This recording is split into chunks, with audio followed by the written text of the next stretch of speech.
the Pacific Ocean west of Samoa. November 10, 1955. The merchant vessel *Tuvalu* cut through gentle swells, its engines droning steadily beneath a blank sky.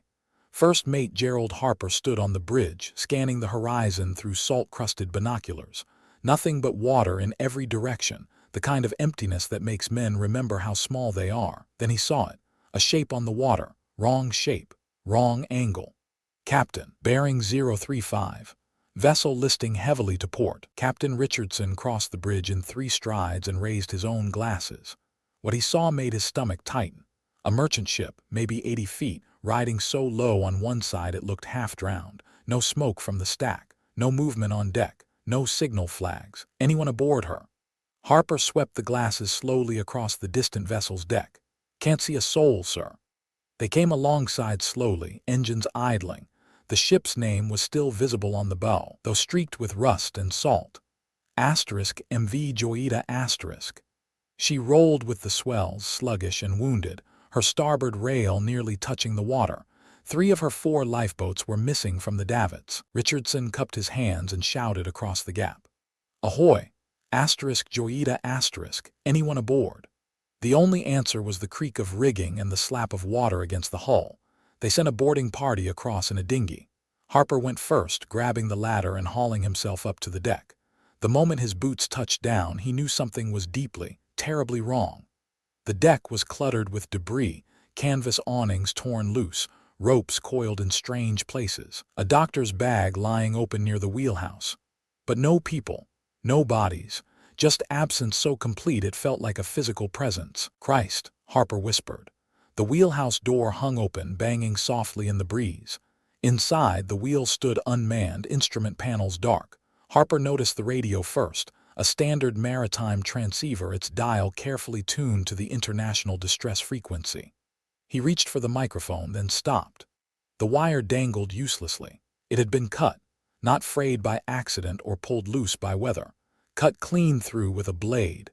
He backed out of the wheelhouse, his pulse climbing. On the deck near the portside rail, he found more blood-stained bandages, some still damp despite weeks in the open air. Rolls of gauze scattered like fallen snow.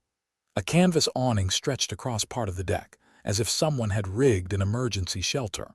Below deck was worse. The engine room stood flooded to knee-height, oily water sloshing against silent machinery. But someone had tried to fight back against the flood. Mattresses had been jammed against the bulkheads, crude patches stuffed into seams. Desperate work by desperate hands. The ship floated. Despite the list, despite the flooding, despite the abandoned appearance, the Joyita* remained stubbornly afloat. When Richardson boarded an hour later, Harper met him with a clipboard full of observations and a face gone pale. 25 people, sir, according to the manifest. Captain, crew, and passengers, all gone. Any sign of what happened? The engine seized, cooling system failure by the looks of it, probably a ruptured pipe. The port engine room compartment flooded, which explains the list. But here's the thing, Captain. Harper's voice dropped. The ship's hulls are lined with cork, proper flotation chambers throughout. I've never seen construction like it. She's unsinkable. Mathematically, physically unsinkable. So why did they abandon her? Richardson moved through the vessel slowly, cataloging the impossibilities.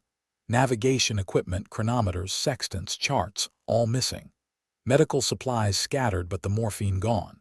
Food stores intact, water supplies untouched. No distress rockets fired, though flares remained in their locker. The starboard lifeboat still in its davits, covered and secured. 3 boats missing. 25 people vanished into 5 million square miles of empty ocean. On deck, Richardson found a logbook, its pages swollen with moisture. The last entry was dated October 3rd, more than 5 weeks earlier. A routine notation about engine temperature. Nothing about distress. Nothing about emergency. As the sun dropped toward the horizon, painting the water copper and gold, Richardson stood at the Joyita*'s rail and tried to imagine what had happened here. An experienced captain, Thomas Henry Miller, according to the papers, a British merchant marine veteran who'd sailed these waters for years. A man who would know his own ship's capabilities, who would know that abandoning this vessel meant trading a stable, unsinkable platform for fragile lifeboats in open ocean. Why would he make that choice? What could possibly have terrified him so completely that he'd order evacuation from a ship that couldn't sink? The Joyita creaked and wallowed in the swells, keeping her secrets. Richardson made the decision to take her under tow, to bring her back to port for proper investigation. But as darkness fell and his crew secured the tow line, he couldn't shake the feeling that they were towing something more than an abandoned vessel. They were towing a question that would haunt the Pacific for decades. What happened aboard the Joyita? The Joyita arrived in Suva Harbor under tow 3 days later, drawing crowds to the waterfront. Word had spread through the maritime community with the speed of wildfire. A ghost ship found drifting. Everyone aboard vanished without explanation. By the time Richardson's crew secured her to the dock, a small army of officials waited. Colonial police, insurance investigators, maritime inspectors, and a thin man in a rumpled suit who identified himself as Commander Plowman of the Royal New Zealand Navy. Plowman had been searching for the Joyita for 37 days. "We flew search patterns for a week," he told the assembled investigators that first night, spreading charts across a table in the harbor master's office. "Covered 18,000 square miles. Not a trace. Then she turns up here, 300 miles from her last known position, drifting in the opposite direction from her intended course." "Currents?" someone asked. "Wrong direction for prevailing currents. Wrong season." Plowman's finger traced a line on the chart. "She left Samoa bound for the Tokelau Islands. 48-hour voyage max. Should have been a milk run." The formal inquiry began the next morning in a sweltering courtroom that smelled of mildew and old paper. District Officer R.E. Barrow presided, flanked by maritime experts and colonial officials. Witnesses filed through in steady succession, each adding pieces to an increasingly bizarre puzzle. The ship's owner, Professor S.W. Miller, no relation to Captain Thomas Miller, testified first. He was a small man with careful hands and the precise vocabulary of an academic. "I commissioned the cork installation myself in 1952, he explained, pushing wire-rimmed glasses up his nose. 1,600 cubic feet of cork lining throughout the hull. The vessel cannot sink. It is a mathematical impossibility.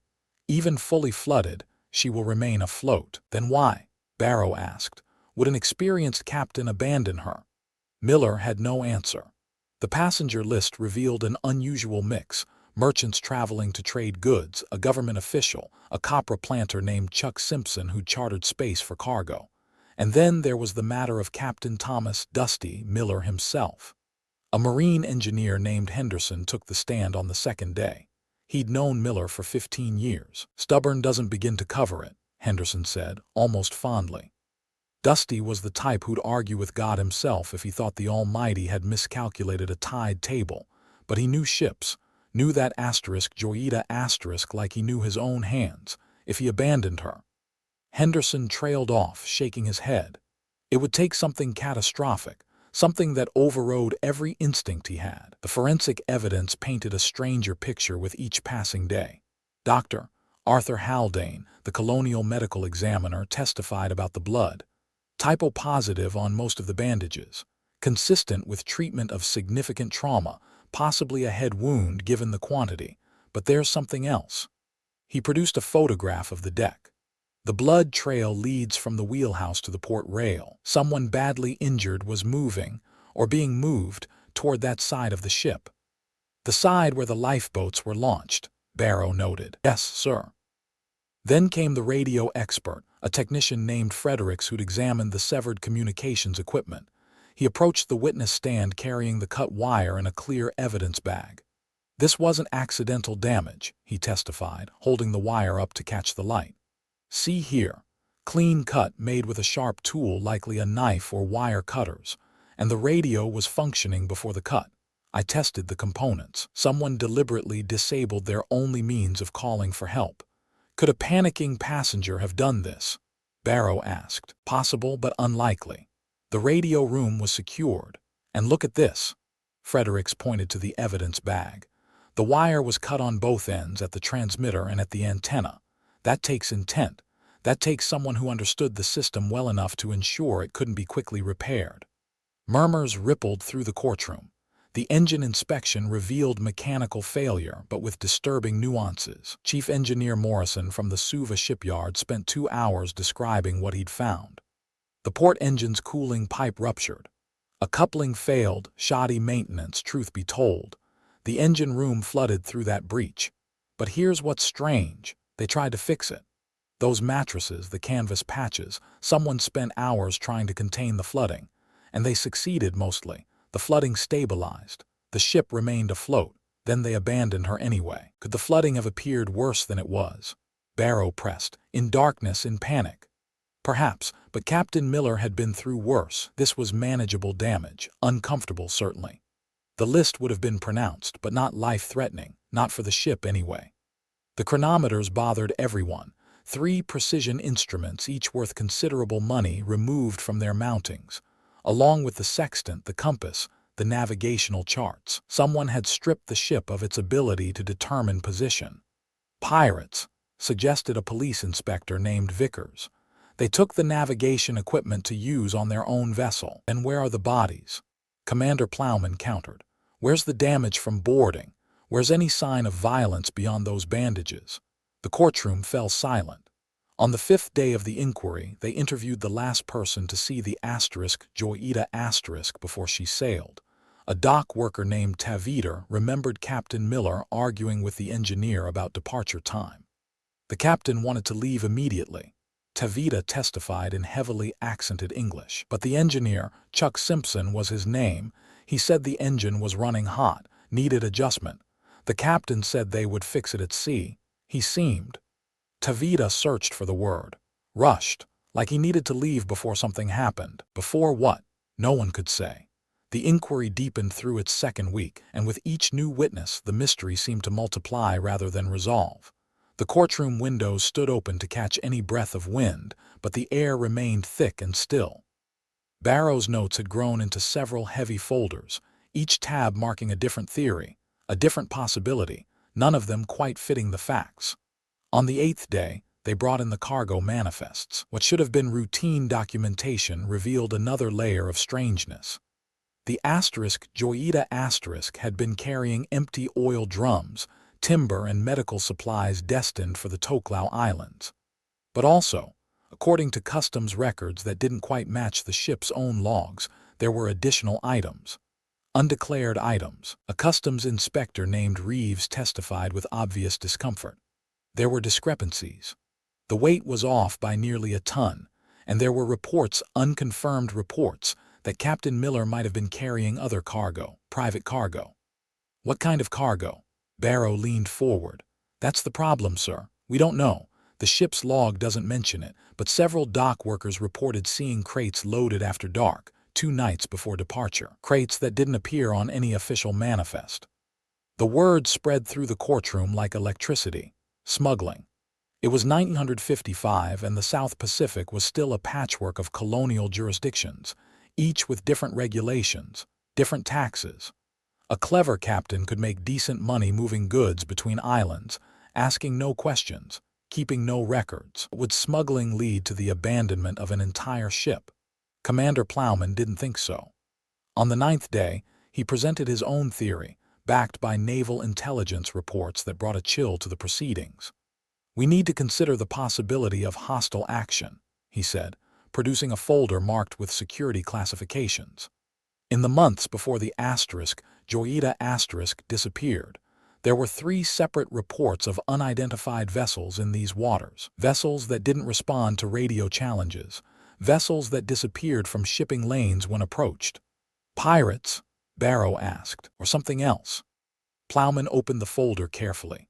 Gentlemen, the war ended only 10 years ago. There are still Japanese holdouts scattered across Pacific islands, and there are reports, again unconfirmed, of at least 1 Japanese submarine that never surrendered, never returned to port. The theory hung in the air like smoke. It sounded absurd, the stuff of adventure novels, but this was 1955, not 1965. The war was recent memory. The Pacific had been a battlefield and not every weapon had been accounted for. A naval historian named Braxton was called to address the possibility. He approached it with academic caution. Could a submarine crew survive this long? Theoretically, yes. Island hopping, fishing, raiding small vessels for supplies. But would they attack a merchant ship and leave no trace? That's harder to explain. Submarines don't board vessels, they sink them. And if they wanted the cargo, they'd need to transfer it somehow. The Joyita*'s cargo was still aboard. What if they took the people? Someone asked from the gallery. To what purpose? No one had an answer. The medical evidence remained the most disturbing. Dr. Haldane returned to the stand on day 10 with additional findings. He'd conducted chemical analysis on the bandages, testing for more than just blood type or seawater saturation in the fabric, he reported. These bandages were used, then exposed to salt spray, which means whoever was injured remained on deck for some time after treatment. Hours, possibly. Could they have survived such an injury? The blood loss was significant but not immediately fatal, with proper treatment, and we know there was a doctor's bag present. Survival was possible, but they would have been weakened, disoriented, not capable of making sound decisions. That word again, decisions. The entire mystery seemed to hinge on a series of decisions that made no rational sense. On day 11, they heard from the last witness with direct knowledge of Captain Miller's state of mind before departure. His name was Robert Pierce, and he'd shared drinks with Miller the night before the Joyita* sailed. Pierce was a weathered man in his 60s, a retired merchant captain who'd known Miller for decades. His testimony came slowly, as if he were sorting through memories that didn't quite align. Dusty was worried, Pierce said finally. Wouldn't say about what exactly, but he kept checking his watch, kept looking at the harbor entrance. I asked him what was eating at him. He said something I didn't understand at the time. What did he say? He said, sometimes the ship that can't sink is the one you can't leave. I thought he was being philosophical, making a metaphor about commitment or some such, but now. Pierce's voice trailed off. Now I wonder if he meant something else. If he knew something was wrong with the Joyita* that he couldn't fix, something that made her dangerous despite being unsinkable. Barrow made a note. Did he seem frightened? Not frightened.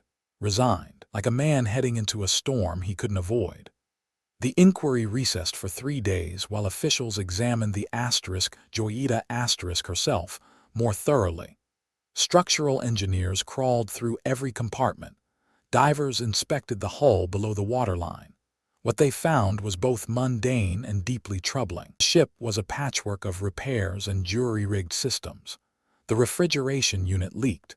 The bilge pumps were corroded. The electrical system was a fire hazard waiting to happen. The famous cork lining was genuine and would indeed keep the ship afloat, but everything else about the vessel suggested chronic neglect. She was a floating disaster, one engineer reported bluntly. Not because of any one catastrophic flaw, but because of 100 small ones. Death by 1,000 cuts. But none of those cuts explained 25 missing people. On day 14, Barrow called for final arguments. The courtroom was packed, journalists from Auckland and Sydney filling the rear benches. The mystery of the Joyita* had captured international attention.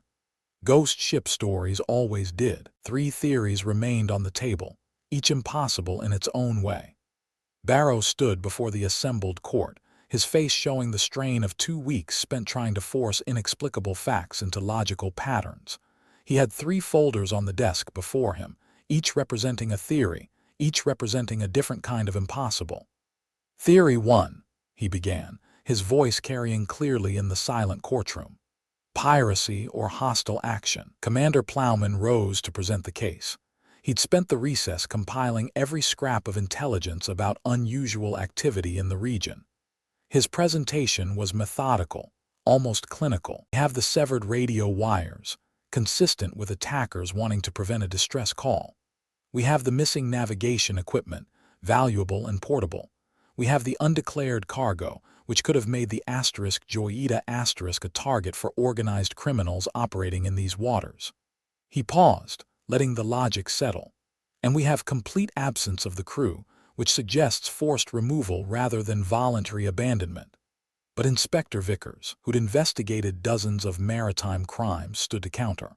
I've seen pirate attacks, Commander. They're violent and chaotic. There's damage, splintered wood, bullet holes, blood everywhere, not just on medical bandages. And pirates don't carefully tune radios to distress frequencies before cutting the wires. They smash equipment. They don't have time for precision. What about the submarine theory? Someone called from the gallery. Plowman's face tightened. I'll admit it's the weakest part of this theory. We have no physical evidence of a submarine. No sightings that can be corroborated. But the alternative theories have their own problems. Barrow nodded slowly. Theory 2, mutiny. This one came from the insurance investigators, men who'd seen how desperation could turn crews against captains. Their representative, a sharp-eyed woman named Catherine Walsh, laid it out with cold precision. Captain Miller was, by all accounts, difficult, stubborn. He'd pushed the Joyita past her limits before. She was poorly maintained, chronically unreliable. The crew knew it. When the engine failed and the flooding began, perhaps they blamed him. Perhaps they saw it as the last straw. But the cargo was untouched, Barrow pointed out.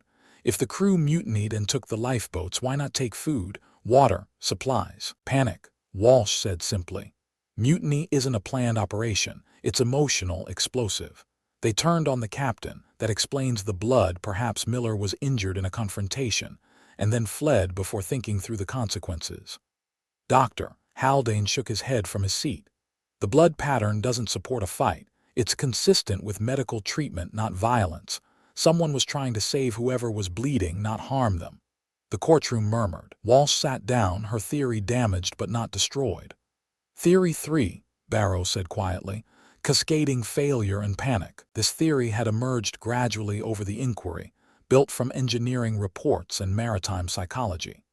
A naval architect named Douglas Graham presented it, and his testimony had the weight of someone who'd spent 30 years watching how ships and sailors behaved under stress. Graham approached the evidence board, which now held photographs of every detail found aboard the Joyita. He pointed to the engine room flooding first. It starts here, October 3rd, somewhere between Samoa and Tokelau.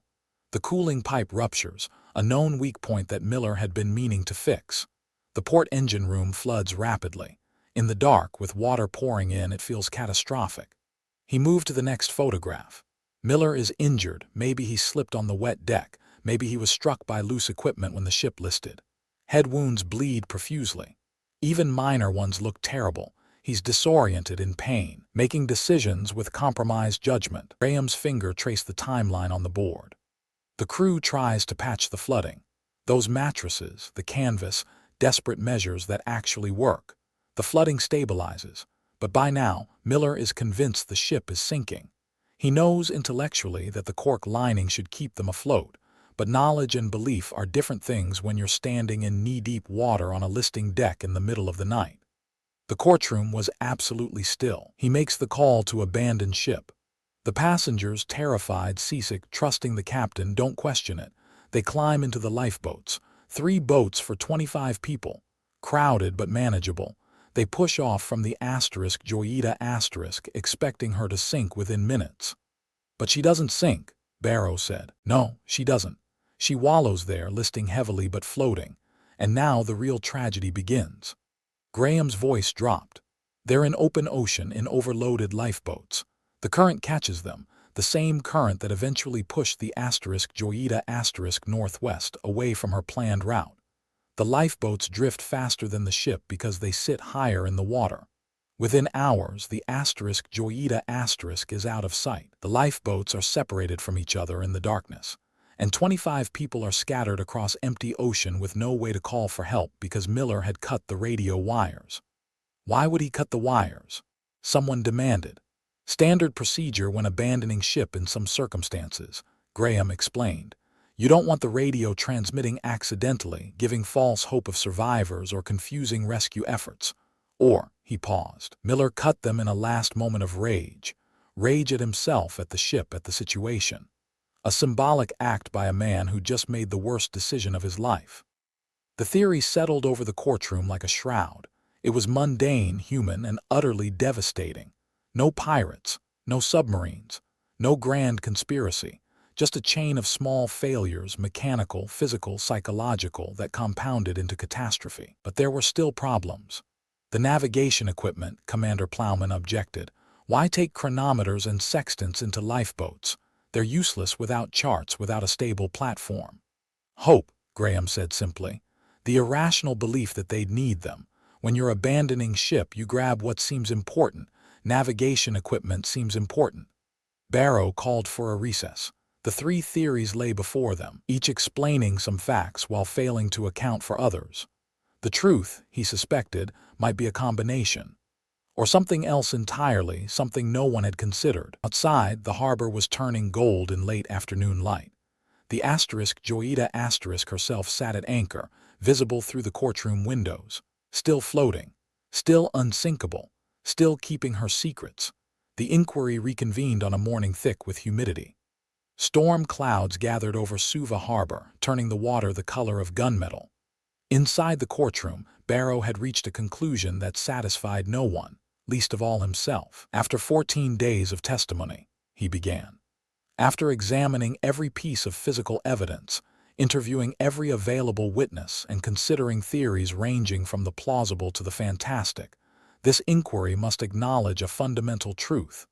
We will never know with certainty what happened aboard the MV Joyita.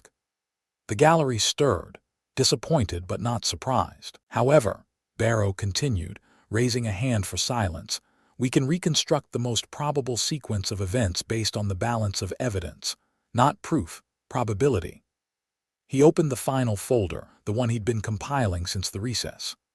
On October 3, 1955, the Joyita departed Samoa bound for the Tokelau Islands with 25 souls aboard. She was overloaded, poorly maintained, and commanded by a captain who was experienced but also stubborn and under financial pressure. Within hours of departure, a cooling pipe failed in the port engine. The engine room flooded. Barrow looked around the courtroom, meeting eyes. Captain Miller was injured during the initial crisis. How, we cannot say.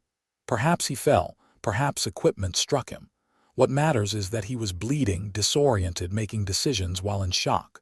The crew attempted repairs. Those mattresses against the bulkheads were not the work of panicked amateurs. They were methodical, intelligent attempts to contain the flooding. And they worked. Graham interjected softly. They worked. But by the time the flooding stabilized, the ship had taken on a severe list. In darkness, with water sloshing through the lower decks, with their captain injured and the engine dead, the perception of disaster overwhelmed the reality. Miller made the decision to abandon ship. Barrow paused, letting the weight of that decision settle. He cut the radio wires, perhaps following outdated protocol, perhaps in a moment of despair. He ordered the lifeboats launched. 25 people climbed down into small boats in the middle of the Pacific Ocean and pushed away from the only thing that could have saved them. The silence in the courtroom was absolute. Outside, thunder rumbled distantly. The Joyita drifted northwest, pushed by currents and wind. The lifeboats drifted faster, scattered by the same forces. Within hours, they were separated from the ship and from each other. Search aircraft flew over the area repeatedly but found nothing because the lifeboats were too small, too scattered, and the ocean is too vast. Commander Plowman's voice was rough when he spoke. How long would they have survived? In open boats in that weather. Barrow consulted his notes. Days, perhaps a week if they had water, but exposure, dehydration, and despair work quickly. The Pacific is not forgiving. Doctor, Haldane added quietly, the sharks in these waters are particularly aggressive. Bodies wouldn't remain on the surface for long. No one wanted to pursue that line of thought further. Barrow delivered his formal findings. Death by misadventure, compounded by equipment failure and human error. He recommended that the Joyita be salvaged and sold, her cork lining repurposed for other vessels. He noted deficiencies in maritime safety regulations that the case had exposed. He praised the thoroughness of the search and rescue efforts, even though they had failed. But beneath the official language, everyone in that courtroom understood what they were really documenting, the fragility of human judgment under pressure. The way fear could override knowledge, the terrible irony of people drowning after abandoning a ship that couldn't sink. The inquiry closed on November 28, 1955. Barrow signed the final report with a hand that felt heavier than it should. 3 years later, the Joyita was sold to a trading company. They repaired her engines, patched her hull, and put her back to work carrying cargo between islands. She served for another decade before being finally scrapped in 1967, her famous cork lining salvaged for life jackets and buoys. The families of the missing never received bodies to bury. Insurance companies paid out on policies with the reluctant classification of lost at sea, presumed dead. In Samoa and Tokelau, small memorials were erected with 25 names carved in stone. Captain Thomas Dusty Miller's name headed the list. History would remember him as the man who abandoned an unsinkable ship, but those who knew him insisted he'd made the only choice that seemed rational in that moment. In the dark, in the chaos, with blood running down his face and water rising in the hold, he tried to save his passengers the only way he knew how. Pacific Ocean kept the truth. Somewhere in those 5 million square miles of water, 3 lifeboats had drifted and foundered. 25 people had faced the end with nothing but empty horizon in every direction. Whether they died quickly or lingered for days, whether they maintained hope or surrendered to despair, whether they cursed Captain Miller or forgave him, these questions dissolved into salt water and silence. Today, the case of the MV Joyita remains one of maritime history's most studied mysteries. Naval academies use it as a teaching example of how cascading failures can overwhelm even experienced crews. Psychologists cite it as a case study in panic and decision-making under extreme stress. Conspiracy theorists still occasionally propose exotic explanations: submarines, pirates, even UFOs. But the most likely explanation is also the most human: a series of small mistakes that compounded into tragedy.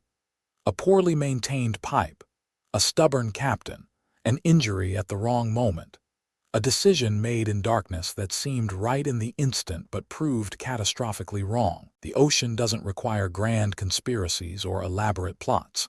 It requires only a few seconds of bad judgment, a handful of mechanical failures, and the terrible distance between what we know and what we believe when fear takes hold. The Joyita proved that you can build an unsinkable ship, line it with cork, make it mathematically incapable of going down. But you cannot make human fear unsinkable. You cannot engineer away panic, and sometimes the safest place is the very thing we flee from. 25 people vanished into the blue, leaving behind only questions and a ship that wouldn't die. The Pacific remembers them the way it remembers everything, in silence, in depth, in the eternal patience of water that outlasts all stories, all theories, all certainties. The ghost ship sailed on for years after, carrying cargo and new crews who tried not to think about what had happened on those decks. But late at night, when the engines droned and the water whispered against the hull, every sailor aboard must have wondered, if it happened again, if the flooding started and the lights failed and fear came rising like the tide, would they make the same choice? Would they stay with the unsinkable ship or leap into the endless blue? Some questions have no good answers. They just have the truth, whatever that may be, sleeping somewhere in the deep.